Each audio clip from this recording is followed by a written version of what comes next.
Graça e paz, meus amados irmãos, que o Espírito de Deus esteja com todos vocês.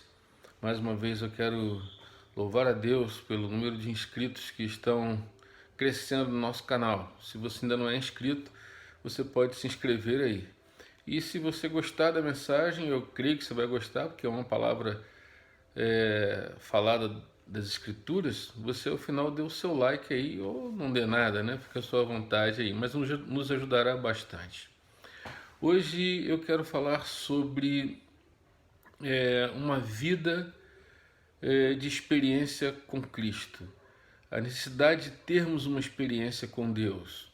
Eu sei que muitos vão objetar, né? Muitos vão dizer que o cristianismo ele tem que ser algo que tem que ser pela razão. Eu diria o seguinte: cristianismo envolve tanto mente quanto alma. Se ele é racional por um lado, ele também apela e traz para nós a necessidade de termos uma experiência com Jesus. E eu me lembro de uma passagem lá em Marcos, no capítulo 10, lá do verso 17 até o verso 21, quando um homem, um jovem, procura o Senhor Jesus, ele se ajoelha diante do Senhor Jesus e ele faz uma pergunta: Bom mestre, que farei para herdar a vida eterna? E aí o Senhor Jesus olha para ele e diz: Por que você me chama de bom? Só existe um bom, que é Deus. Então, em primeiro lugar, aquele jovem teria que entender que aquele com quem ele estava falando era de fato Deus, ele era bom, né? Mas ele fez uma pergunta para o jovem: Você conhece os mandamentos? Não matarás, não adulterarás, não furtarás, não dirás falso testemunho, não defraudarás ninguém, honra teu pai e tua mãe. E o jovem de pronto disse: Não, tudo isso eu tenho observado desde a minha adolescência. E Jesus olhou para ele, o texto diz que Jesus o amou e disse: Só te falta uma coisa. Vai, vende tudo que tens, dá aos pobres e terás um tesouro no céu. Então vem e segue-me. E diz o texto que o jovem, ouvindo aquilo, ficou muito triste e foi embora, né? Ou seja, ele conhecia vários mandamentos, mas não observava, não cobiçarás, né?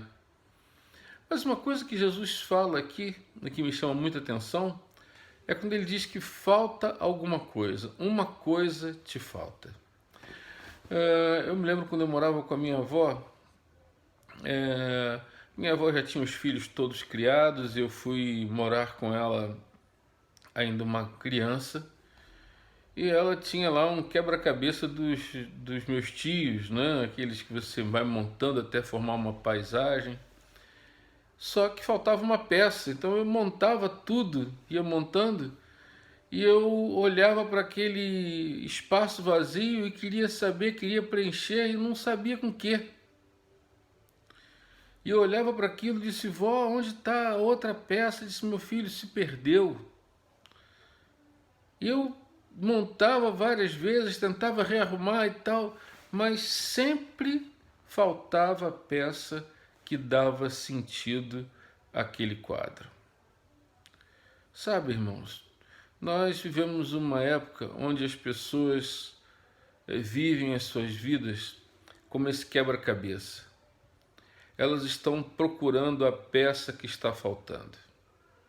Uma coisa falta. E aí começam a encaixar ali, aqui, tentam ajeitar, e às vezes tentam ajeitar com a bebida, com a droga, com o perfeccionismo, tenta encaixar aquilo ali com um trabalho excessivo, né? Muitas pessoas tentam de alguma forma encaixar aí o dinheiro, o sexo, o prazer, e tenta de alguma forma e não consegue encaixar.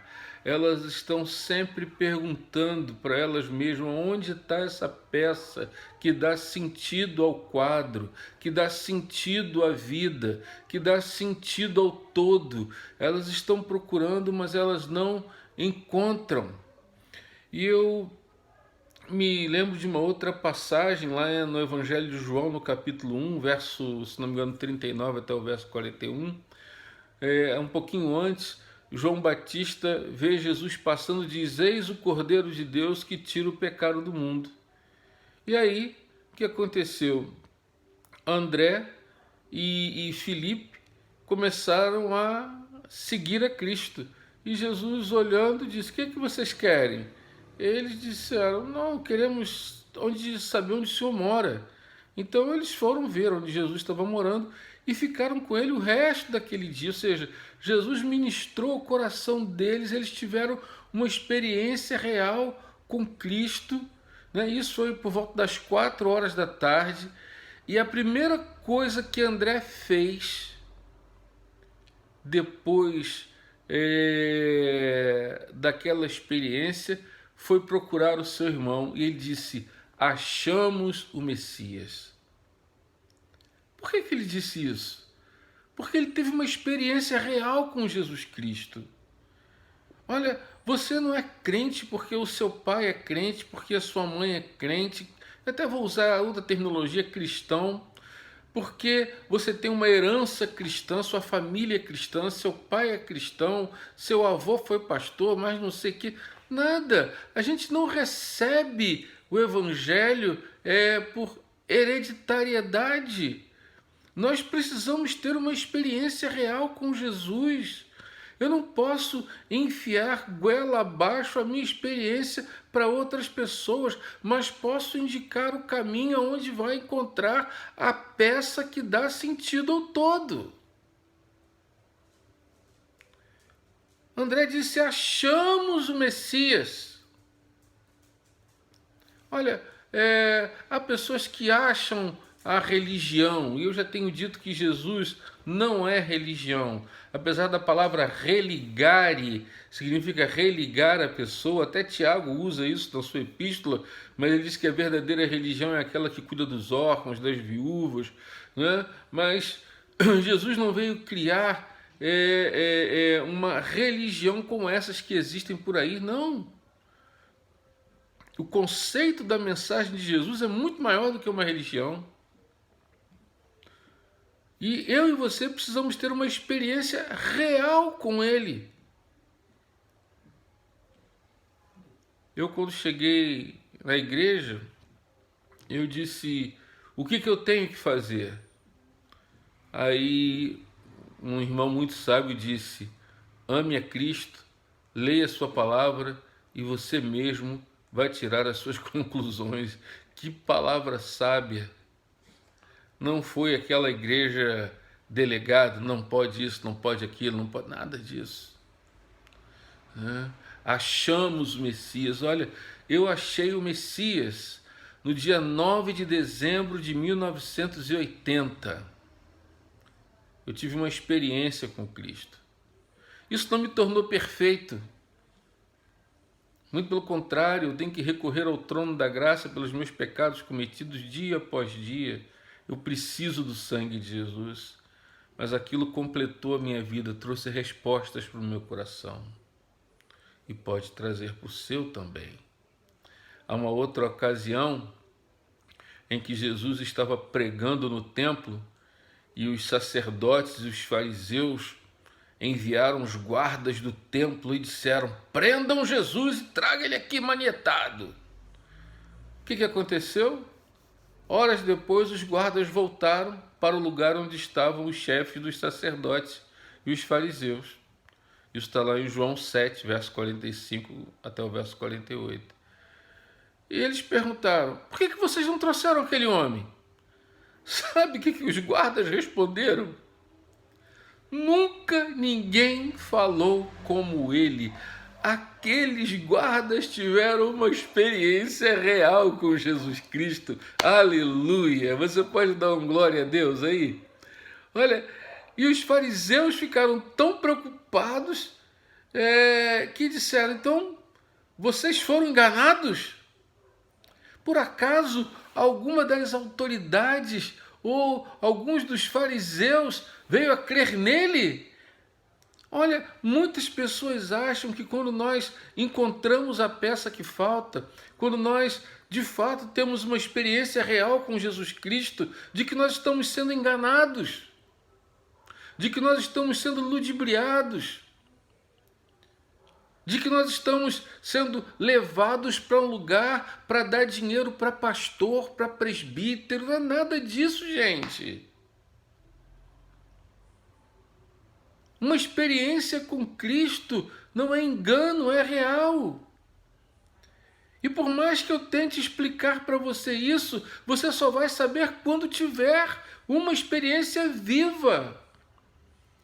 Olha, não é só para aquele que é viciado, para aquele que teve à beira da morte por causa de drogas, não. Muitas pessoas de vida de excelência moral, de excelência profissional, de excelência acadêmica, de uma boa conduta, de ser um bom pai, até um bom filho, sentem falta dessa peça que dá sentido à vida. E essa peça que falta é Jesus Cristo,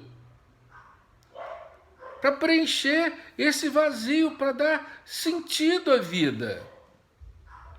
Então, essa é uma coisa tremenda. Quando Jesus estava na cruz, um dos ladrões que estavam lá presos na cruz teve uma experiência com Cristo. E ele disse: Senhor, lembra-te de mim quando entrares no teu reino. Jesus disse: hoje mesmo estarás comigo. Olha, a gente sabe que há uma realidade de vida com Deus. E muitos daqueles que não enxergam é porque tiveram uma experiência religiosa, mas não tiveram uma experiência espiritual com Jesus vivo e ressurreto dentre os mortos, que saiu da cruz, que está entre nós, que habita entre nós, que diz: onde estiverem 2 ou 3, eu estarei no meio deles. Daquele Cristo que foi assunto ao céu e há de vir para buscar a sua igreja. Aleluias!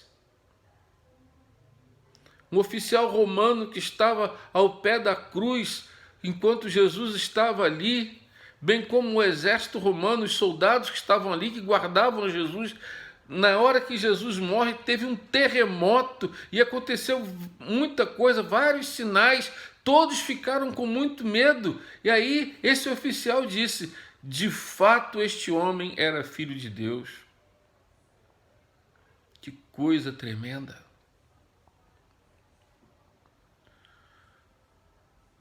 Olha, você não precisa estar fragilizado para ter um encontro com Cristo.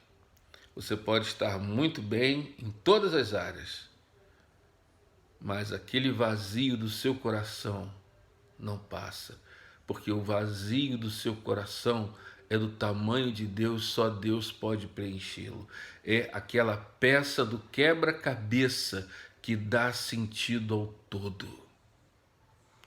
Paulo, escrevendo à igreja em Roma, no capítulo 10, verso 9, ele diz: se você disser com a sua boca, Jesus é o Senhor, e no seu coração crer que Deus o ressuscitou dentre os mortos, você será salvo.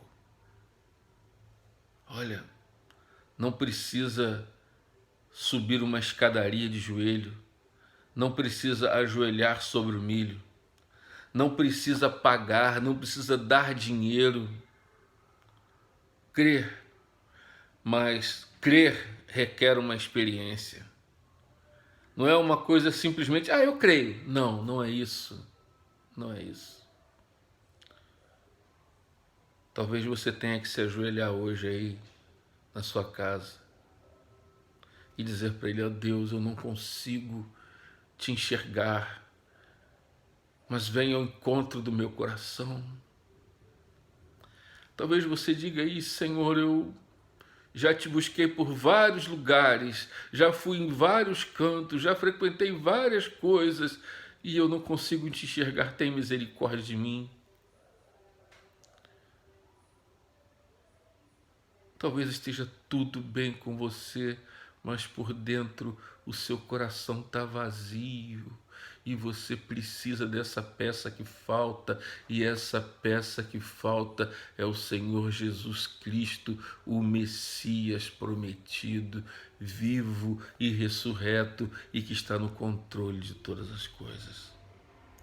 A minha oração é que você encontre a peça que está faltando, para que a tua vida tenha sentido. E essa peça é Jesus Cristo. Busque, fale com Ele, e Ele virá ao encontro do seu coração. Que Deus te abençoe, que a sua vida venha fazer sentido, para louvor da glória de Jesus. E em nome de Jesus. Aleluias. Amém. Maranata, ora vem, Senhor Jesus. Que Deus te abençoe.